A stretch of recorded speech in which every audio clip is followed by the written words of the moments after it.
All right, guys, so we have returned another video. This time, we again are going to do the same thing, new polynomial, but our root given to us is 3 plus square root of 41. So once again, we are given from the beginning a root. It happens to be this time irrational. It's not a complex number. It is an irrational number. So looking at all the coefficients and they are all integers means that automatically the conjugate to this root must also be a root to the polynomial. So 3 minus square root of 41 must also be a valid root. So now I have, again, 2 out of the 5 roots needed for this polynomial. So now, same thing as in the first example, we're going to want to change these into their factored form, put them together through multiplication to get rid of the radical, so that we can proceed forward with our division. All right, so then over here, we're going to do that. So x minus 3 plus square root of 41. And then we got x minus 3 minus square root of 41. So we'll go ahead and we'll multiply that here. So x minus 3 minus square root of 41, x minus 3 plus square root of 41. Again, I'm going to do my box method here to multiply these together.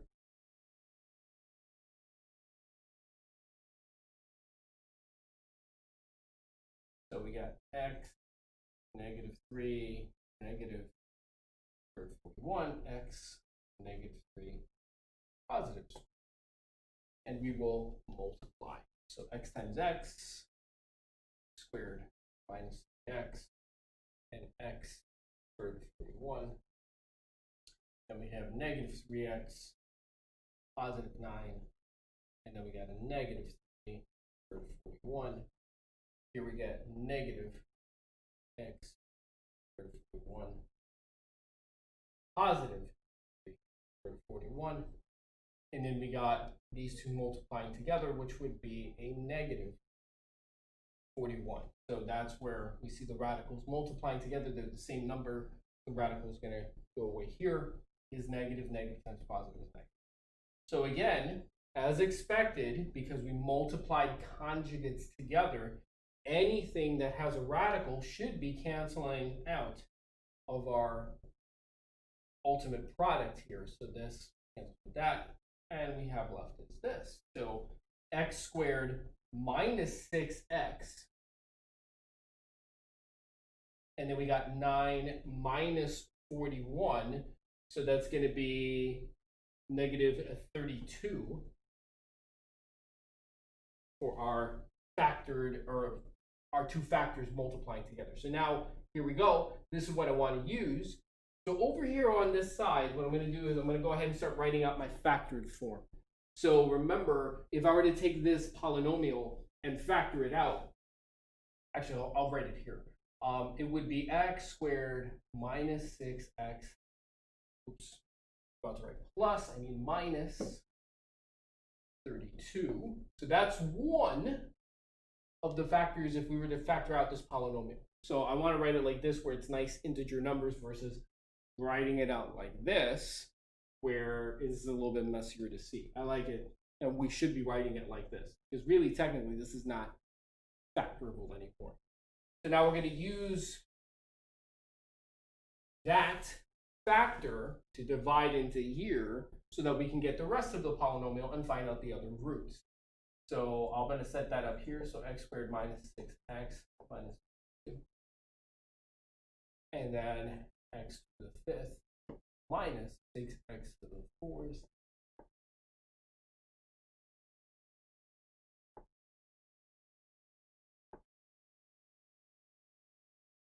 Like so.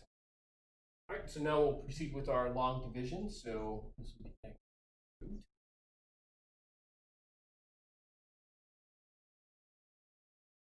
minus. So how fortuitous most of this cancels away. Boom, boom, boom, boom, they're all gone.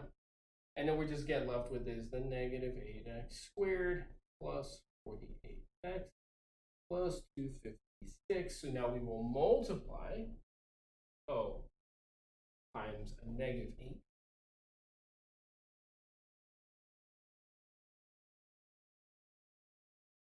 And then 8 times 32, yes, that will be a positive 6. And once again, everything cancels away. Very nice. So we get a remainder of 0 as expected, because we know that this was a factor. This is made up of 2 factors. So yeah, I should be ending up with a remainder of 0, leaving me with this as the polynomial I have remaining to factor. So now this I do have to factor. I cannot just simply solve. So I want to caution you in a problem like this. If we just try to take this and solve, if I move this over, I'm going to get x cubed equals 8. Find cube root of 8, which would be 2, which is a root. But notice I only now got what? One answer, 2, 3. I'm supposed to have 5 total. Where are the other 2 answers?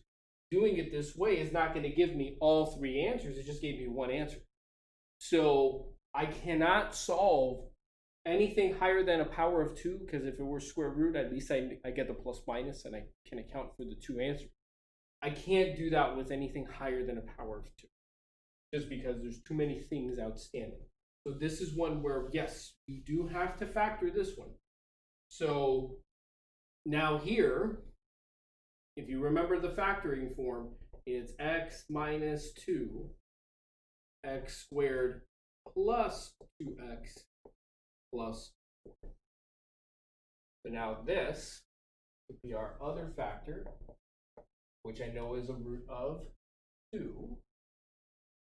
And then there's this left, which I can't factor that. So that's going to be here.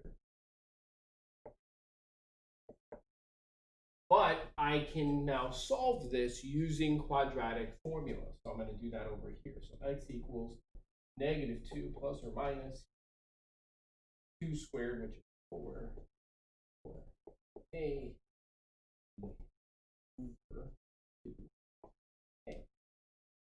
So 4 minus a 16, so this is going to be a negative 12 over 2.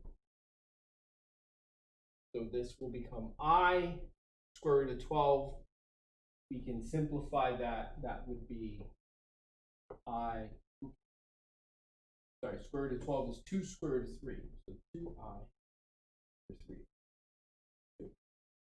So then that will reduce and give me my final 2 roots, which are imaginary, and they're showing up as a conjugate pair. That's negative 1 plus or minus I square root of 3. So that would now be my other 2 roots. So I'm going to write that over here. So negative 1 plus I square root of 3 and a negative 1 minus I square root of 3. So now you see, hey, there's my 5 roots, 1, 2, 3, 4, 5. And if they're imaginary or irrational, they are showing up in that conjugate pair. They always show up in conjugate pairs. Now, just to address something here, what if, Mr. Suridewi, I didn't know that that's how that factors? So what? I'm not going to be able to get the answer. No. In that case, if you don't remember how to factor this, then guess what? This stuff from 2.3 is going to come in. Now, okay, I don't see how to factor that. So what do I do? Now, here's where your rational roots list comes in. Here's where maybe you might want to do Descartes' rule of signs if you don't remember the way to factor that difference of cubes. So as we saw in the last assessment, if you can see how to factor it, well, it saves you a lot of work. But if you don't, you can at least try those ways to help you factor it, because this is, in fact, factorable. All right, so that's this example here. And I will be putting up another video again going through this process with yet another polynomial, just to highlight doing this procedure.